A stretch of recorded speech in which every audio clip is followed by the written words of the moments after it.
اب میں آپ کو ایک حدیث سنانے چلا ہوں جس میں ایک عجیب نقشہ سامنے آتا ہے کہ یہ مہدی جب ظاہر ہوں گے تو کس طور سے ظاہر ہوں گے، ان کے ظہور کی کیفیت کیا ہوگی، کیف یظہر۔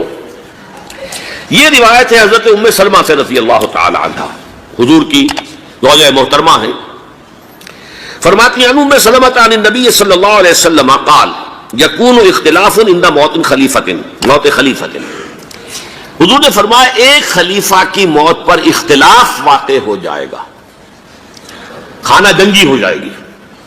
فَيَخْرُجُ رَجُلٌ مِّنْ أَهْلِ الْمَدِينَةِ حَارِبًا إِلَىٰ مَكَّةَ، پھر مدینے کے لوگوں میں سے ایک شخص نکلے گا، بھاگے گا اور جا کر پناہ لے گا اور چھپ جائے گا مکے میں۔ فَيَأْتِيهِ نَاسٌ مِّنْ أَهْلِ مَكَّةَ، پھر اس کے پاس آئیں گے اہل مکہ، مکہ کے لوگ، فَيُخْرِجُونَهُ، اور اسے نکالیں گے، جہاں وہ چھپے ہوئے ہوں گے وہاں سے نکالیں گے۔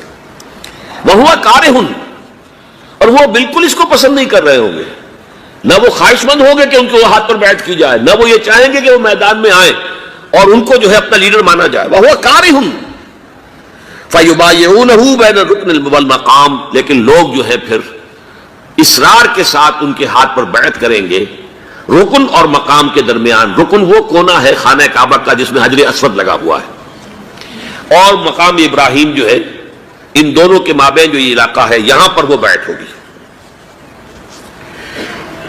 وَيُبْعَثُ إِلَيْهِ بَعْثٌ مِّنَ الشَّامِ، ان کے خلاف ایک لشکر بھیجا جائے گا شام سے۔ نہیں کہا جا سکتا کہ باسی حکومت اس وقت کی جو ہے اس کی طرف سے کوئی مسئلہ اس طرح کا اٹھ کھڑا ہو، اس لیے کہ ابھی تو بہرحال باسی حکومت وہاں ہے۔ فَيُخْسَفُ بِهِمُ بِالْبَيْضَاءِ بَيْنَ مَكَّةَ وَالْمَدِينَةِ، لیکن اللہ تعالیٰ اس لشکر کو مکے اور مدینے کے درمیان وادی بیضاء میں دھسا دے گا زمین کے اندر، پورے کے پورے لشکر کو۔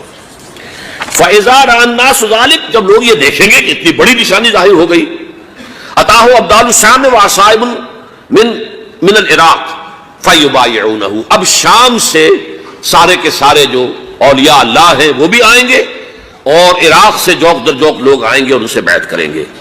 وَيَعْمَلُ فِي النَّاسِ بِسُنَّةِ نَبِيِّهِمْ، پھر وہ عمل کریں گے لوگوں کے مابین، حکومت کریں گے اپنے نبی کی سنت کے مطابق۔ وَيُلْقِي الْإِسْلَامُ بِجَنَانِهِ، اور اسلام اپنی گردن زمین پر ٹکا دے گا۔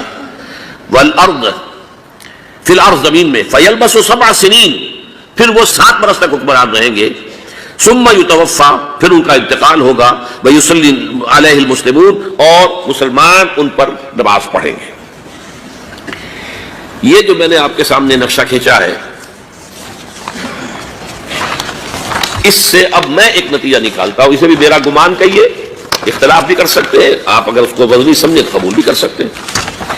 وہ یہ ہے کہ میرے نزدیک ان کے ظہور کا وقت قریب ہے، اور اس کی تھوڑی سی بات میں مجھے معلوم ہوا کہ جین ڈکسن غالباً نام ہے امریکن اس کا، جس نے یہ پیشن کوئی خبر دی تھی کہ 1962 میں عالم عرب میں ایک بچہ پیدا ہوا ہے کہ جو وہاں کا نقشہ بدل کر رکھ دے گا۔ یہ جین ڈکسن کی غالباً پیشن گوئی ہے۔ بہرحال مجھے اس کی پیشن گوئی سے کوئی دلچسپی نہیں ہے، میں تو جو احوال دیکھ رہا ہوں، یعنی اسرائیل کا قائم ہو جانا، اور اس کے بعد اب یروشلم کا مسلمانوں کے ہاتھوں سے نکل جانا، اور اب گویا کہ وہ الملحمۃ العظمیٰ جو ہے تلی کھڑی ہے، کسی بھی وقت جو ہے یہ جو ہے وہ لاوا پھٹ سکتا ہے، آتش فشاں پھٹ سکتا ہے۔ تو یہ تمام حالات ایسے ہیں کہ جن کی وجہ سے میں سمجھتا ہوں کہ ایک تو جو قرآن مجید کے اشارات میں نے آپ کو بتائے، 14 صدیاں 14 دن میں چاند کا پورا ہونا، والقمر اذا اتسق، 14 دن میں 14ویں کا چاند۔ اسی طرح اب یہ 14 صدیوں کے بعد یہ صدی جو 15ویں صدی ہے، یہ در حقیقت ظہور امام مہدی کی صدی ہے، اور یہ ہے آغاز وحی سے قبل کا واقعہ، کیونکہ حضور کی زندگی میں یہ جو دن آئے تھے 25 برس کی عمر سے لے کے 40 برس کی عمر تک، 25 برس کی عمر تک کی آپ کی زندگی بڑی مشقت کی زندگی رہی، بڑی محنت کی زندگی رہی، افلاس کی زندگی رہی، تنگ دستی کی زندگی رہی۔ این بچپن میں آپ بھیڑیں بکریاں چراتے رہے، علی قرامید، چند ٹکوں کے عوض، یہ حضور کے اپنے الفاظ، میں چند ٹکوں کے معاوضے میں اب بھیڑیں بکریاں چراتا۔ پھر آپ ذرا بڑے ہوئے، اس لیے کہ ابو طالب جو ہے وہ بہت ہی مفلس انسان تھے، سرپرستی تو وہ کر رہے تھے، لیکن واقعہ یہ ہے کہ پرورش کی ہے محمد رسول اللہ نے خاندان ابو طالب کی، اپنی مزدوری سے، اپنی محنت سے، اپنی مشقت سے۔ پھر آپ نے تجارت کرنی شروع کی ملازمت کی شکل میں. تو یہ سستی تھے.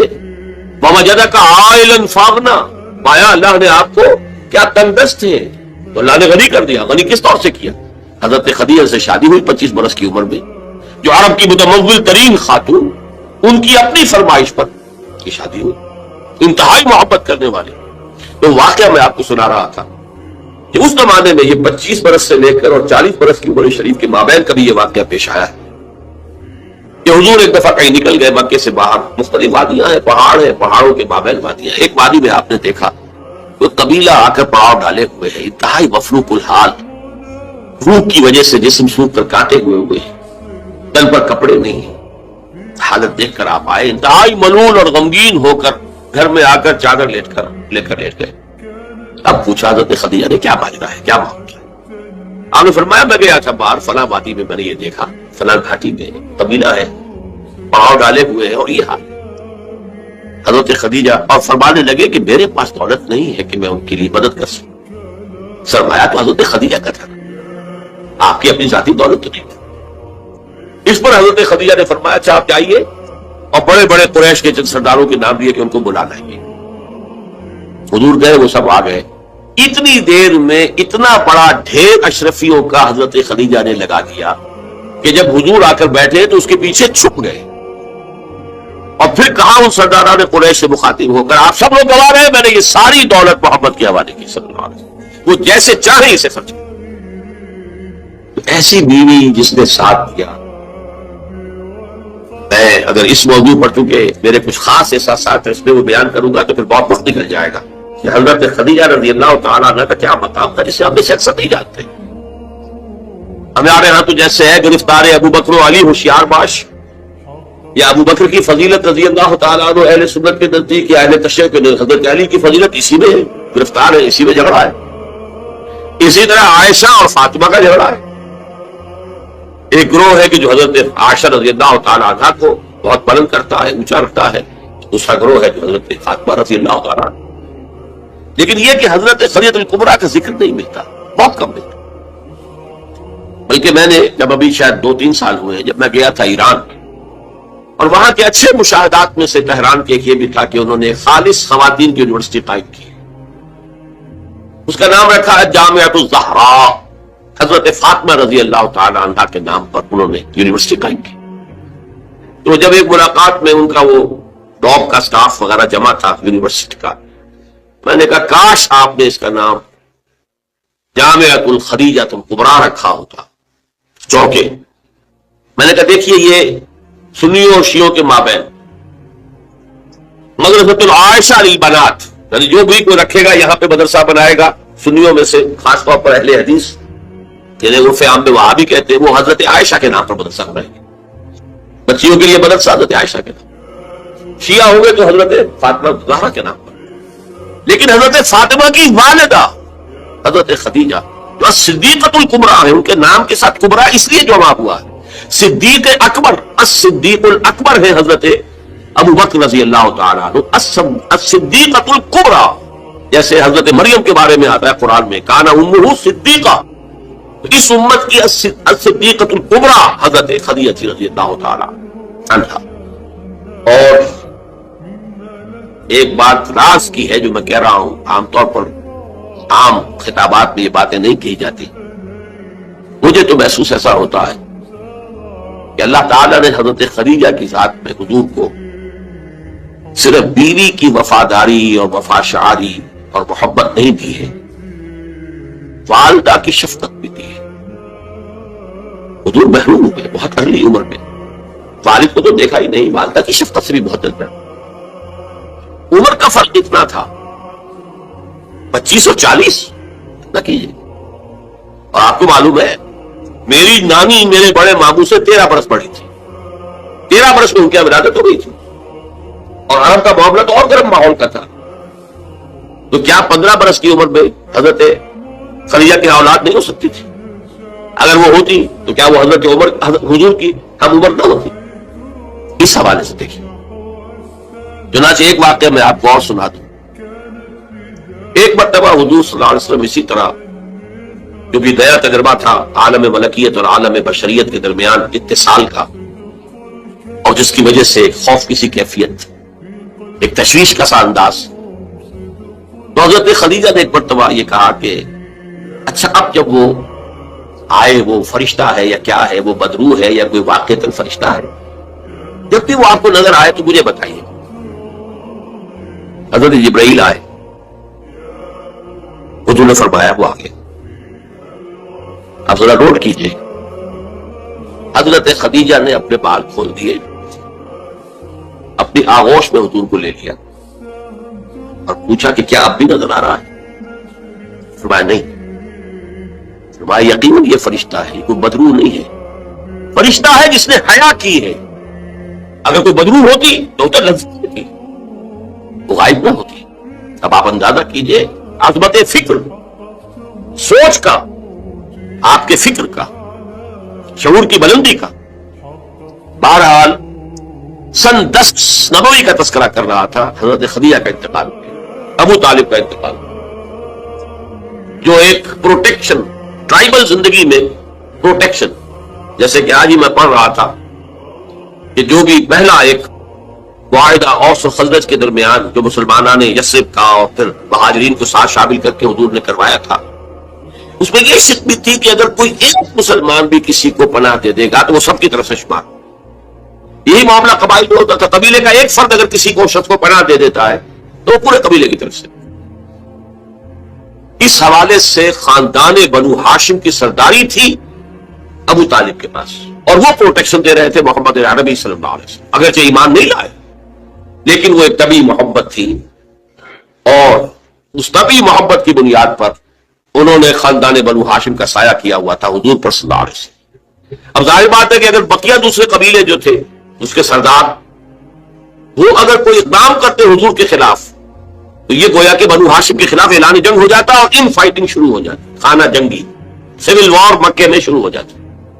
یہ وجہ ہے کہ 10 برس تک اس اقدام کی جرت انہیں نہیں ہوئی، سفارتیں لاتے رہے، ابو طالب کے پاس سفارتیں آئیں، کبھی لالچ پیش کیا، آپ ان سے کہیے اگر انہیں دولت چاہیے تو ضرور سین و زر کے ہم انبار لگا دیں کہ تک لگے، انہیں کوئی سیادت چاہیے تو ہم انہیں اپنا بادشاہ ماننے کو تیار ہے، اگرچہ ہمارا تو مزاج نہیں ہے کسی بادشاہ کو ماننے کا، ان کو مان لیں گے۔ اور اگر کہیں شادی کرنا چاہیں تو اشارہ کرتے ہیں قریش کے جس بڑے سے بڑے گھرانے میں کہیں گے آپ ان کی شادی کر دیں۔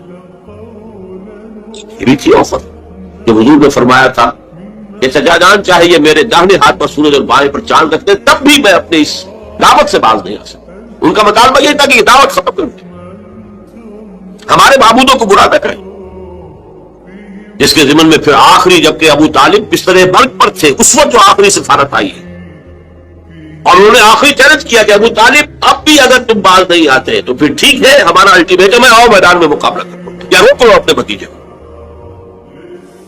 اس پر جب ابو طالب نے بلایا اور حضور سے کہا ہے کہ بھتیجے مجھ پر اتنا بوجھ نہ ڈالو جو میں برداشت نہ کر سکوں، ظاہر بات ہے اکیلا خاندان بنی ہاشم، پورے قبیلہ قریش کا مقابلہ، پھر خود جو ہے نہایت ضعیف، بوڑھے اور بستر مجھ پر ہے تقریباً، بھتیجے مجھ پر اتنا بوجھ نہ ڈالو، اسے میں برداشت نہ کر سکتا۔ اس پر حضور کی آنکھوں میں آنسو آئے کہ ایک ہی مرئی سہارا دنیا میں ویزیبل اسباب عالم کے اعتبار سے ایک پروٹیکشن، ایک سہارا، ایک مدد کی شکل تھی، آج وہ بھی جا رہی ہے ختم۔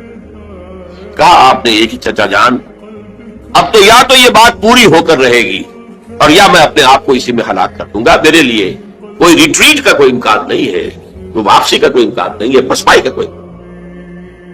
بہرحال میں نے یہ سارا پس منظر بتایا ہے عام الحزن، اور یہ ابو طالب کا بھی انتقال ہو گیا، وہ پروٹیکشن ختم ہو گئی، بلکہ اب بنو ہاشم کا سردار ابو لہب ہے جو خود دشمن ہے انتہائی، جو سمجھیے کہ زہریلا دشمن، جس نے اس وقت کہہ دیا تھا تبا لکا لہذا جماعت، جس نے اپنے دونوں بیٹوں سے حضور کی دونوں صاحبزادیوں کو طلاق دلوائی۔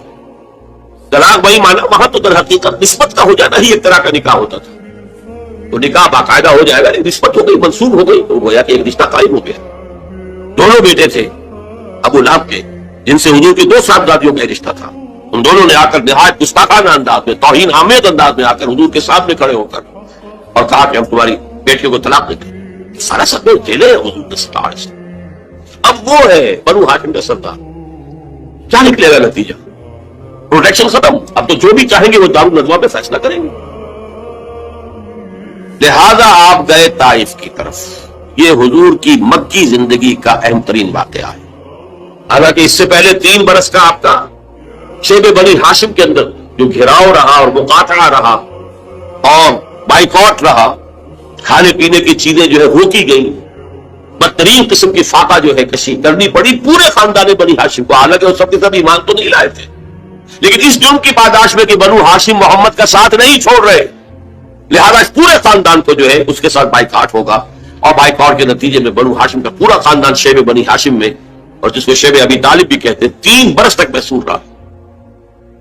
کوئی چیز کھانے کے لیے نہیں. کوئی اللہ کا بندہ حکیم ابن حزام جیسی شخصیت نے، بنیادی طور پر نیک شخصیت، وہ کہیں پہاڑ کی چوٹی پر چڑھ کر نیچے اتر کر، ورنہ جو وادی ہے ان کے دونوں سروں کے اوپر پہرے ہیں، کوئی جا ہی نہیں سکتا. اب پہاڑ کراس کرے اتر کے کوئی شہر دے آئے، اس لیے کہ وہ بہت قریبی عزیز سے حضرت خدیجہ کے رضی اللہ تعالیٰ عنہ، تو اپنی رشتہ داری کا بھی وہ کچھ لانے رکھتے تھے. کبھی لے آئے تو لے آئے. ورنہ وہ وقت بھی آیا ہے کہ بنو ہاشم کے پھول جیسے بچے بلک رہے ہیں، کھانے کو کچھ نہیں ہے، کچھ نہیں ہے سوائے اس کے کہ سوکھے چمڑے ابال کر ان کا پانی ان کے حلق پر ٹپکا دیا جائے، کچھ نہیں.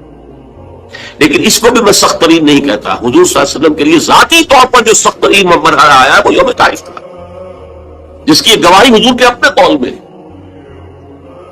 کہ حضرت عائشہ نے ایک مرتبہ پوچھا رضی اللہ تعالیٰ عنہ کہ کیا آپ پر یوم احد سے بھی زیادہ کوئی سخت دن گزرا ہے؟ ان کے ہوش میں ظاہر بات ہے یوم احد حضور ملعون ہوئے، زخمی ہوئے، دندان مبارک شہید ہوئے، خون کا فوارہ چھوٹا، آپ پر بے ہوشی طاری ہوئی، آپ کی زبان مبارک سے ایک بددعا بھی نکل گئی. کیف یہدی اللہ قوما صدبوا وجہ نبیہم بالدم. اللہ اس قوم کو کیسے ہدایت دے گا جس نے اپنے نبی کے چہرے کو خون سے رنگیت بنا دیا، خون سے رنگ دیا. پھر یہ کہ 70 صحابہ جو ہے شہید ہوئے، جن میں حضرت حمزہ جیسے بھی، آپ کے چچا بھی ہیں، آپ کے خالہ داد بھائی بھی ہیں، آپ کے دودھ شریک بھائی بھی ہیں، ساتھ کے کھیلے ہوئے ہمجولی بھی ہیں، اسد اللہ ہے، اسد الرسول ہی بھی.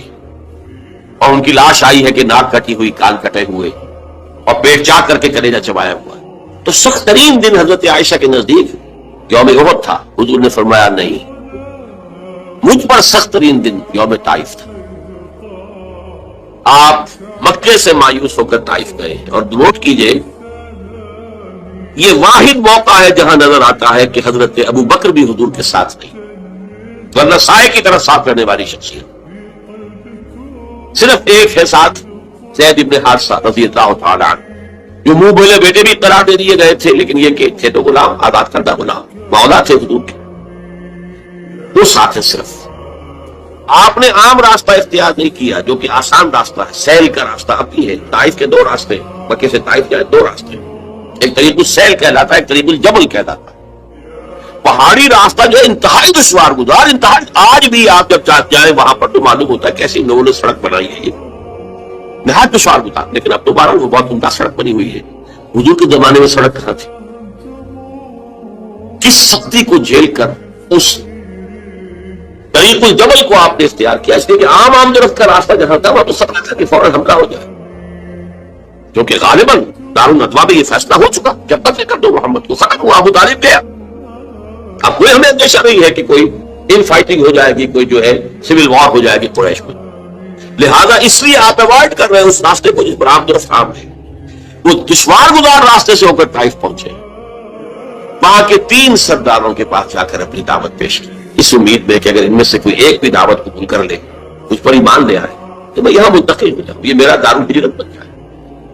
حکمت خداوندی میں، مشیت ایزدی میں یہ معاملہ جو ہے یہ شرف پہلے سے طے تھا یثرب کے لیے، لیکن حضور کی اپنی غور و فکر، سوچ بچار، اس کے حوالے سے آپ طائف پہنچے.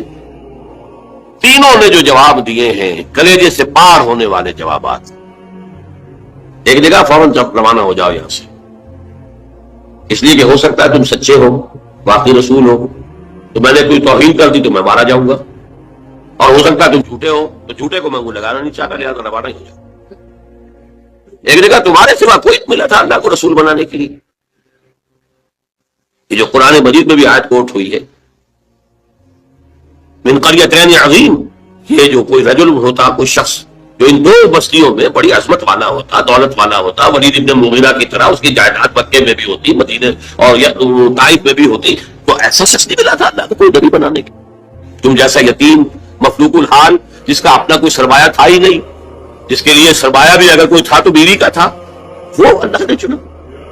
بہرحال آپ ان سے مایوس ہو کر روانہ ہونے لگے تو اشارہ کر